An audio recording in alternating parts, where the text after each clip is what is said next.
friends, welcome to another review. Now, before going and starting this review, which I think is a bit lengthy, you can tell from the timestamp, sorry, I have not reviewed any of the other films in the MonsterVerse franchise on my channel. I never reviewed Godzilla because Godzilla actually came out before I started doing reviews, and I did review Kong Skull Island, but that is in a written format. So if you guys do want to hear my thoughts on Kong Skull Island, which is a bit old now, but those were my first thoughts when I, watched that film. If you do want to hear that, I can completely transfer that to video format and I can release that. If you want that, please comment and let me know, and I will do that for you. If you really don't give two shits, then don't comment and tell me to do it. Simple as that. So today, obviously, I'm reviewing Godzilla, King of the Monsters.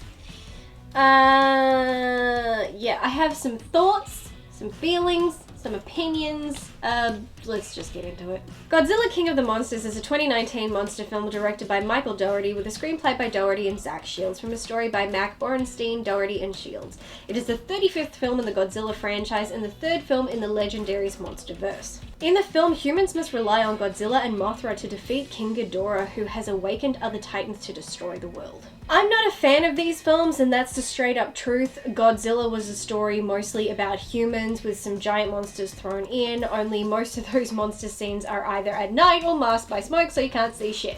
I was not a fan of Skull Island. In fact, I think the only part I loved was the post-credit scene, but to its credit at least, when they did a nighttime scene, I could still see the monsters in very clear detail. I had planned to watch this movie years ago, so basically when it came out, and then I just never had enough enthusiasm to do it, and so it never happened. So I wasn't even going to see Godzilla vs. Kong. But then I was offered an advanced screening, and I don't turn those down, so I find myself reviewing this film, and all I can say is this is a film about giant monsters, and the disservice it does them is bigger than Ghidorah himself. I know there has been talk about the human storylines in the films, and for the most part I agree the human storylines are bad and are either irrelevant or pull focus from the titans, which are literally the whole reason people go to these films. Do we actually care about the people? No, we mostly just want to see giant monsters kicking each other's asses. In this case, I think we are simple folk not after much. In this film, we again have the film led by a human story. You'd think going in that it's about a mother grieving the death of her son due to the titans and therefore believing they should be exterminated. That makes a lot of sense. It's personal, logical, but that's not what this does. Instead, we have her wanting to pull a Thanos and erase half the human population, believing humans are the problem, which we are admittedly, and wanting to wake up the Titans so they can do their thing. How we get from Titans killed my son to humans must die and long live Godzilla makes no goddamn sense whatsoever. A child brainwashed by her mother and in on the whole thing makes no sense. Turning to some Titan biology black market dealer also makes no sense. They say he's an eco-terrorist, but nothing he's doing is very eco-friendly if you ask me. But also that character just doesn't fit anywhere in this film. Dad, who was very verbal in his hate of the Titans, was so obviously going to become their ally, it's expected. Honestly, there are too many cooks in this piece and the broth is spoiled. By that I mean way too many characters. Most of them don't have a relevant part to play, they don't drive much of the story, and really most of the human characters are walking exposition. If you need a Titan named or something about them explained, a human will pop up and tell you everything you need to know. And while I thank you for being informative, the way you do it is boring and disinteresting and just takes time away from the monsters. I hated almost every character except Serizawa and the twins. The fact we have so many moments where an entire military force is risking their lives to save 1 or 5 people is absurd, and I don't believe it. I understand it's a movie about giant monsters, but still, this is a worldwide crisis. Titans are appearing all over the globe and shit is getting crazy, but you want me to believe a bunch of trained officials will stop what they're doing to save one teenager? Absolute bullshit. Throughout the film, I have to hear Mark talk about saving his daughter and that is everyone's priority, and no one shuts him down. I mean, sure, the whole world is about to be destroyed, but let's take a moment to focus on you. I'm angry at the film because I can see these amazing nuggets throughout the series, and for me, they have completely missed the mark and wasted an amazing universe opportunity. I'm really sick and tired of getting most of my information during newspaper headlines featured during end credits, which by the way were a million times more interesting than the film itself. Monarch is great. Serizawa is great. The twins are great. References to ancient civilizations are great. But you've depicted them all wrong. Same with any human storyline. You're focusing on random people and them trying to save their families, but you're very loosely tying these events to the monsters. For me, I feel if you're going to have human storylines at all, it should have started with Monarch as the focus. Through each film, delve into more about Monarch's origins, its founders. Let us see Monarch members out in the field unearthing temples and cave drawings and deciphering them as they tell the stories of these ancient beings. Through each film, work in the discovery of the Titans, the monitoring of them, come up with clever storylines as to why they're waking up. They briefly gave us that with Godzilla, but didn't go all the way. They start off that film with Monarch scientists investigating skeleton remains of a monster like Godzilla. The why the Muto moves and wakes up and how that in turn triggers Godzilla, that works, and you can go further with that. Having Godzilla re-energizing in a long-lost sunken city at the bottom of the ocean, possibly Atlantis, I'm just saying that because I love Atlantis, but a people who were very aware of his existence, who clearly worshipped him and coexisted with him, is amazing. He sees their city as a home. That and all the other clips we see illustrated that at one time or another these beings have lived alongside humans and the two can coexist. You can create an entire history and mythology to them. You can delve into this shared history. The potential is endless, and with each film we discover more, and as more awaken, there is a shift in power and trying to find a balance and how to live in harmony. Another thing this film touches on but doesn't fully tackle. Because you have this amazing plot point about wherever the Titans have been afterwards, it becomes restored. Plant life thrives. Barren wastelands become oases. Extinct animals are surviving. The idea of these monsters being tied to the earth itself and a part of its cycle and survival is amazing, and I would love to go into that more. Regarding the twins, I think it's great wanting to incorporate a plot from the original films, but again, you can work these characters into the history and origins of Monarch. We can see how each generation has been involved, and they've been involved because their ancestors have a history with the Titans, specifically Mothra. This film, in fact all the films as I said, have these amazing nuggets but don't use them right. There is a rich tapestry waiting to be weaved, and they blew it. They glazed over them in favor of stupid, frivolous storylines that don't lift the Titans up the way they deserve. And if that wasn't bad enough, then the cinematography is the final nail in the coffin. I have never complained about cinematography so much in my entire life. Now sometimes we have these amazing moments, mostly in the second half of the film, where we can see the details of these creatures. We can see the hard work that went into building them and trying to make them look realistic. But outside of these occasional moments, what we mostly have is exceptionally stupid choices that make me want to rip my hair out. Each monster gets a color palette, and they stick to it too rigidly, to the point that we have Rodan's big arrival and half the time we can't see shit. Rodan gets a dusty mustard palette, makes you think of a sandstorm. Sometimes we get a good shot where we can see the details in him emphasized by the fire his body feeds off of.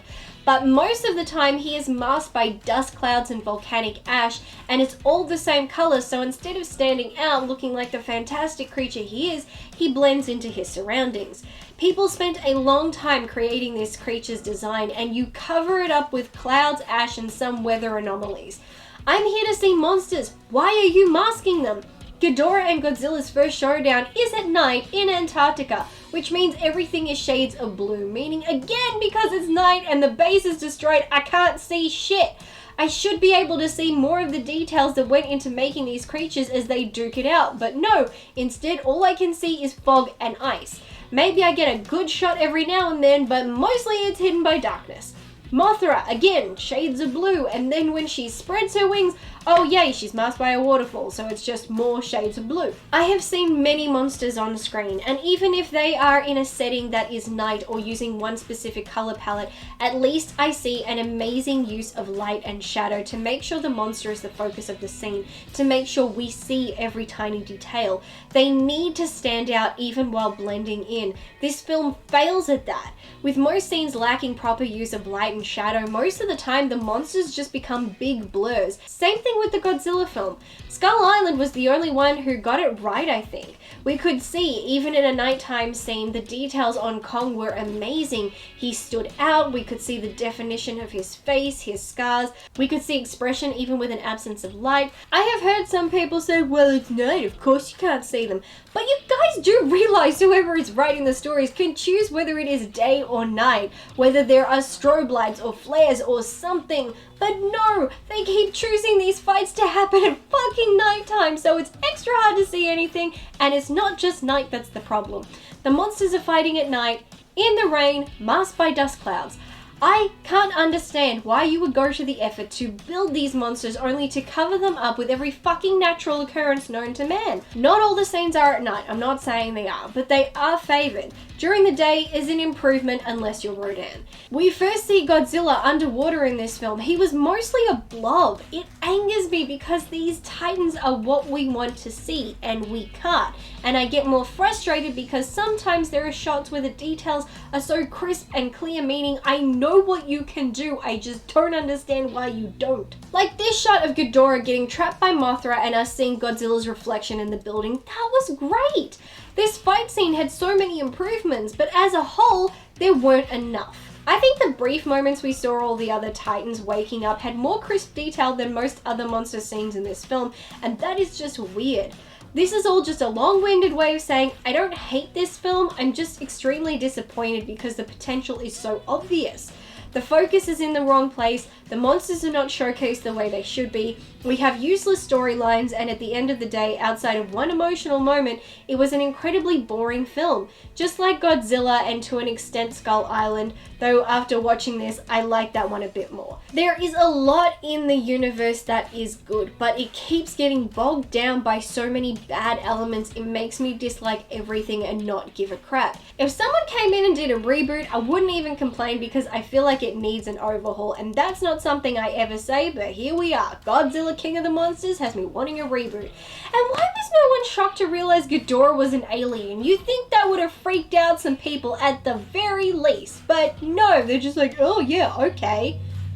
For a 2-hour film, I spent the first hour of this film bored out of my freaking mind and not understanding the choices that they were making. Even if you wanted to go the direction of Vera Farmiga's character being someone who has decided she wants to unleash the Titans, I don't think that the motive or any catalyst should have had to do with a son. I think you could have easily gone a route where it's going, okay, you have a husband and a wife and they both work together, but maybe one of them was a little bit crazy and that's why they divorced, because obviously one was a bit mentally unstable and one was not. Doesn't have to be the wife, could be either, could be whichever you pick. And she keeps working, but she's using her position to kind of undercut them and use their technology and their resources, but she's not stable and she's kind of got a complex and, you know, has kind of started to worship these beings and feels that they are the true rulers of Earth, and so she wants to give them their planet back. You can do something with that. That alone is perfectly fine, and they kind of had that. But then you threw in all these other things and it just create a discombobulated story. You had stuff that works, but the way it all comes together does not work at all. Maybe for you, anyone watching this, if you liked it, maybe for you it made sense. For me, it was a hot mess. And the fact that we have one moment with Serizawa and Godzilla, and we kind of see, and then another one with Mark and Godzilla, and we kind of see that kind of gentility, that Godzilla isn't just a giant monster, he has thoughts, he has feelings. That small thing where can create compassion in something that can't speak, in something that should be scary.